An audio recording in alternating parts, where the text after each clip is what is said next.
One moment. Thank you, please. And at that time, next speaker, please you will be regretting for all the laws you have enacted next in this speaker, house during your tenure. Shri Thank you very much. Sujeet Kumar.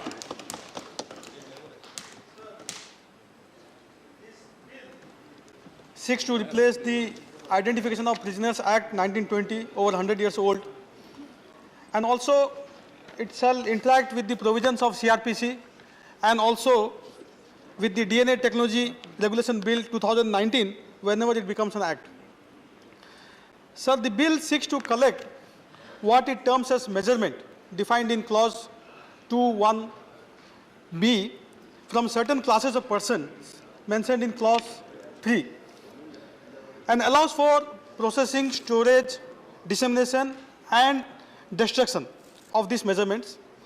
And the stated aims and objectives are prevention of crime and better identification and investigation in criminal matters. Sir, who can dispute these aims and objectives?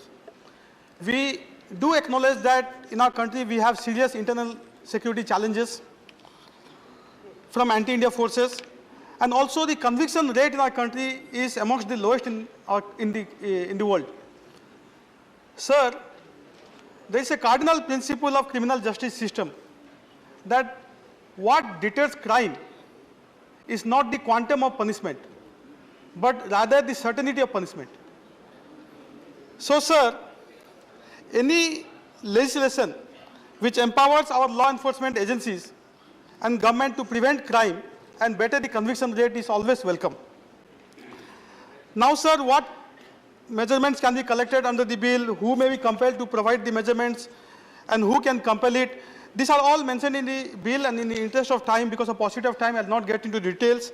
Rather, sir, I will limit myself to two brief points. One is regarding the constitutionality of the bill, which my previous erudite and learned speakers have already touched upon. And secondly, regarding the administrative and procedural matters in implementing this bill. Sir, first and foremost, there are certain ambiguity with regards to definition. Certain terms have been left undefined and unclarified. The bill does not provide an exact definition of measurement. The definition provided in clause 2(1)(b) is open to an expansive interpretation. Further, terms used like biological samples and the analysis of biological samples remain undefined. This is a deviation from section 53 of CRPC, which clearly defines samples on which examinations can be conducted. However, under this bill, it is not clear what kinds of measurements constitute biological samples. I am not even getting into Selvis, the famous judgment which Honorable Member Mahesh Jetmalani and Honorable Member P. Chidambaram went into. But, sir, I will definitely highlight clause 2(1)(c). Clause 2(1)(c) defines police officer, means the OIC of a police station or an officer not below the rank of head constable. Sir, with due respect to head constables of this country, sir, I think they are not adequately trained to handle such sensitive matters. So at least the police officer should be of the rank of sub-inspector. Sir, thirdly, in my humble view, many provisions of the bill are manifestly arbitrary. Sir, in Saira Bano versus Union of India, the test of arbitrariness was established as a ground for invalidating legislation, parliamentary legislation under Article 14. In that case, Justice Nariman observed that a legislation is manifestly arbitrary if the same, and I am quoting Justice Nariman, done by the legislature capriciously, irrationally, and or without adequate determining principle, then the law is excessive and disproportionate, unquote. So this test as a means of invalidating legislation has been acknowledged by the majority opinion in the Aadhaar judgment as well. Sir, I have 2-3 more minutes. Please. It is my argument that at several instances the bill does not disclose any rational principle and probably is arbitrary, which may face judicial scrutiny. Sir, I will give an example from the bill itself. Clause 6 fails to provide clear guidance to individuals as to when a refusal to allow the collection of measurements constitutes an offence. Sir, in Sriya Singhal versus Union of India, section 66A. Sir, I have 6 minutes, sir. आपका समय समाप्त हो गया. Sir, 6 minutes, sir. नहीं, please. Sir, 2 more minutes, sir. Please, 2 more minutes.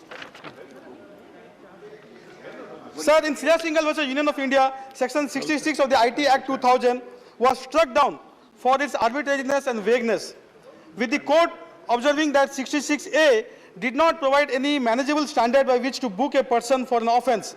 It arbitrarily, excessively, and disproportionately restricted the freedom of speech. Sir, I fear the same is the case here, and the legislation may be open to unnecessary challenges in the court of law. Sir, I agree with my previous speakers regarding Section 3, which brackets convicts with people, activists like us who are in public life, who are often asked to give security for good behavior. So, sir, this is unfair. And, sir,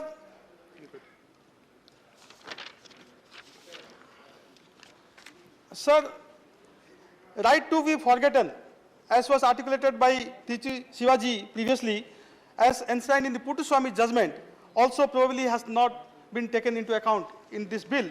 And the 3 tests, legality, need, and proportionality. Sir, I think it meets the legality and need test, but the proportionality test may not be met. Sir, to conclude, give me 30 more seconds, sir. While I agree with the intention, probably the intention of the government is noble, and it's an important endeavor to improve the effectiveness and efficiency of investigation in our country.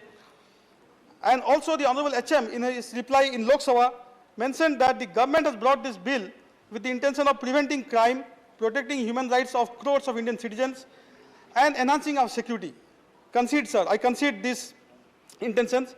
But, sir, I think this bill will create great administrative burdens and may not deliver on the promised returns, while also infringing on the fundamental rights. So, sir, to conclude, while the bill has a legitimate aim of improving investigation, detection, and prevention of crime, it fails to meet various tests of constitutionality, like the test of proportionality, and also fails to satisfy administrative and procedural aspects of implementing the bill. Next speaker, so, sir, Sri, I request the government to send it to a select committee. Please. Next speaker, Sri V. Vijay Sai Reddy. Vice Chairman, sir.